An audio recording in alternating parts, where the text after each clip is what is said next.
We're here with Chriselle, the amazing Chriselle Lim, and we're gonna do 9 questions with Chriselle. It's just a little series I just started where people ask questions and then we answer them. It's just like a good way to have everything in one place.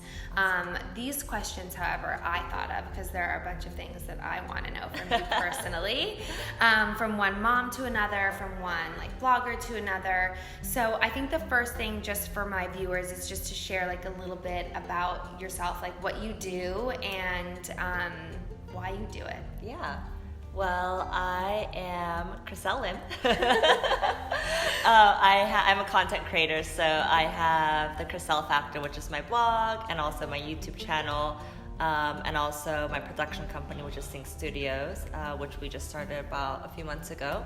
But most importantly, I'm a mom now, so I think that really changed everything. Like, it switched the priorities of like businesswoman to blogger. It's like now mom first, right, and then everything else after. So yeah, I feel you on that for sure.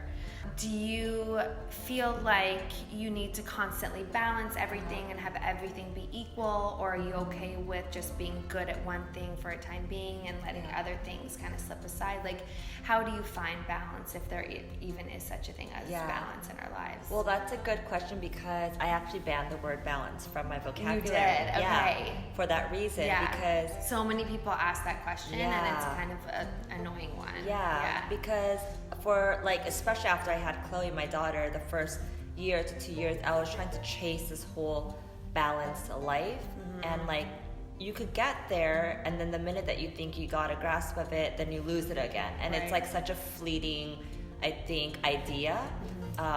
So what I call it, it's more of like a seesaw now. So life is more about having seasons. So like 1 month, your work might be really heavy and you might need to sacrifice a little bit of your family life. And then another month, you know, your child and your family might really need you, and you might need to say no to a lot of jobs. Right. So I look at it more of like a seesaw. Life is more of like a seesaw than trying to get, there's no such thing as a balanced seesaw. Like, it's really hard to get there. Yeah. So it will always go back and forth, and to me, that is actually technically a balanced life. Yeah. That makes a lot of sense. Yeah. That helps me out a little bit.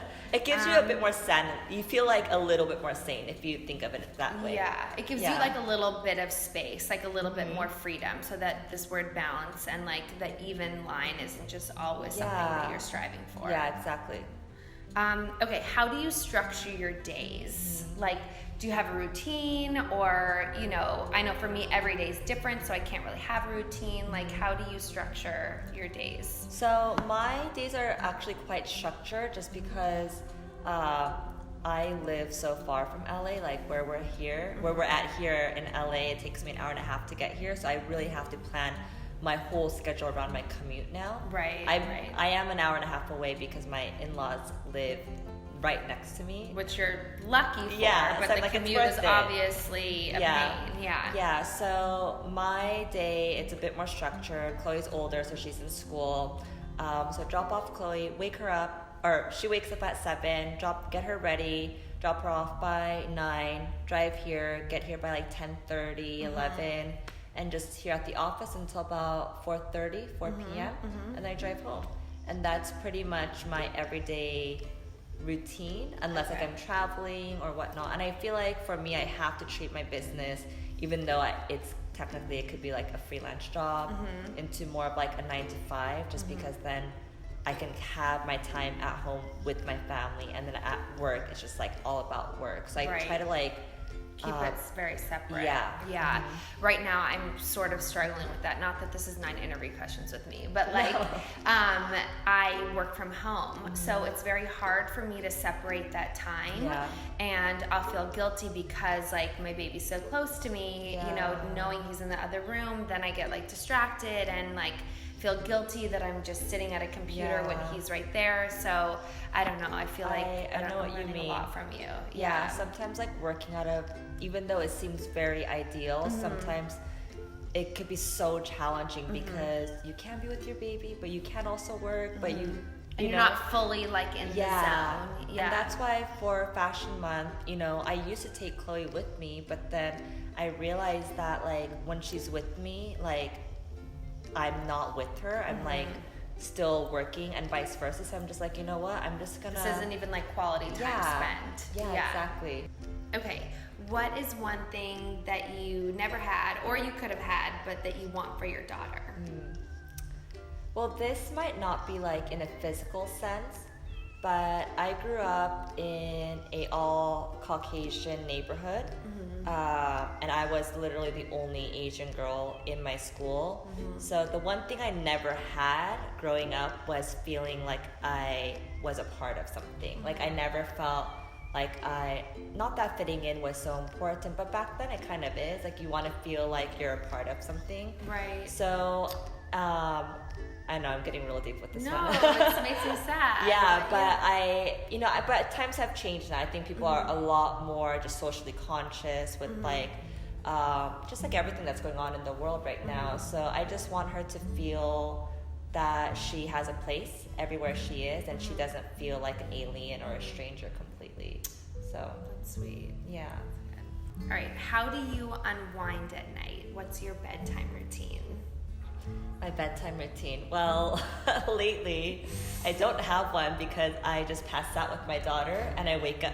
So I put her to bed at like 7:30 or 8. I pass out by 8:30. In bed with her? Yeah. So I put her to sleep I put her to sleep in her bed because she has like this huge mattress. We're doing the Montessori style. Okay. Just I don't know everything what on. that is. It's Okay. pretty much you just plop a mattress on the floor. Okay. So everything is like to her height. level. Yeah, her level. And I'm not supposed to do this, but I fall asleep with her and I wake up at like 1 a.m. and I'm like, oh shit. Doesn't your husband want to go to sleep with you at night? Yeah, Or he's well, like, I did. whatever? Then I like crawl back to my room at 1 Right. and I'm like, hi, sorry I'm here. And then like I'll take off my makeup and everything. So that's Oh my god! So then you have to do that at 1 a.m. yeah, it's not not ideal. But I can't help myself. I am just so exhausted by that time. And I play this one song for her. I swear it's like hypnosis. Like it just puts me to sleep. What song? It's like Twinkle Twinkle Little Stars with like ocean waves crashing. Oh my god! You have to send it to me because Sunny loves Twinkle Twinkle. Yeah, I'll send it to you. Okay. And even like the minute that it starts playing, I'm like, oh, I'm feeling so sleepy. That's amazing. I need that. Yeah. Oh my god! Sometimes it takes me so long to go to sleep. Okay, if social media didn't exist, what do you think you'd be doing right now?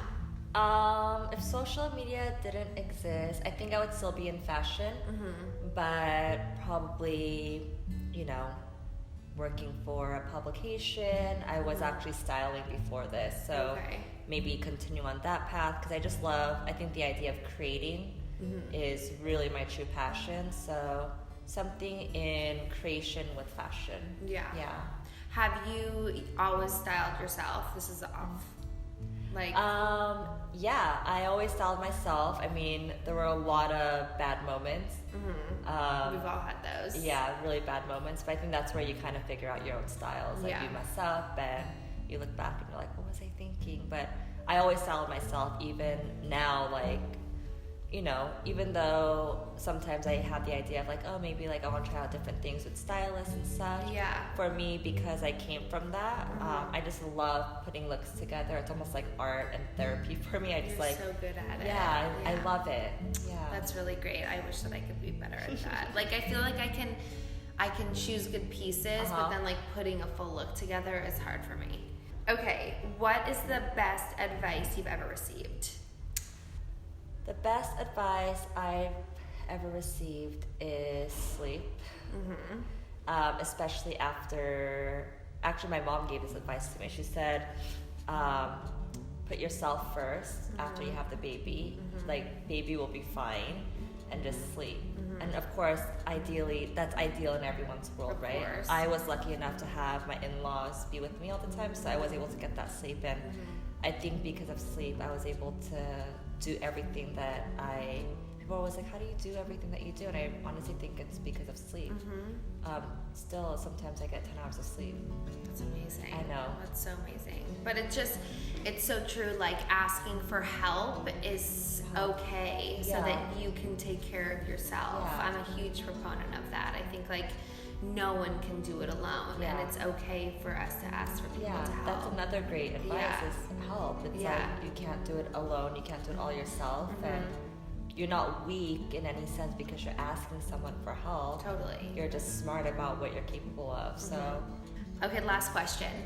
Who are your biggest influences, or who do you admire most? Just like anybody. I have a few, but like first and foremost, I always say my grandma, because my grandma in Korea, she was the very first women's gynecologist. Oh, wow.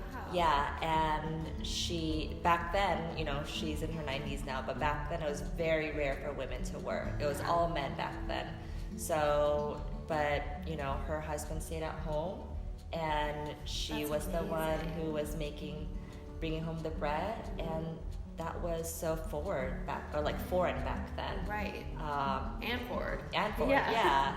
So she's definitely has always been an inspiration. I'm kind of a geek when it comes to like self-help and personal development. I read a lot of books. I love Sheryl Sandberg. I've read both of her books. I need to and get through her latest book. I've started Option- it, and it's yes. Option B? Yes. Or is it option? Yeah, option B. Yeah. It's so good. It had me in tears. I know. That's why I haven't really gotten through it, because it's very emotional. I picked up that book not knowing that it was going to be that emotional. And I was reading Me on the either. plane. and I was didn't like, know her story. Yeah. Yeah. Yeah.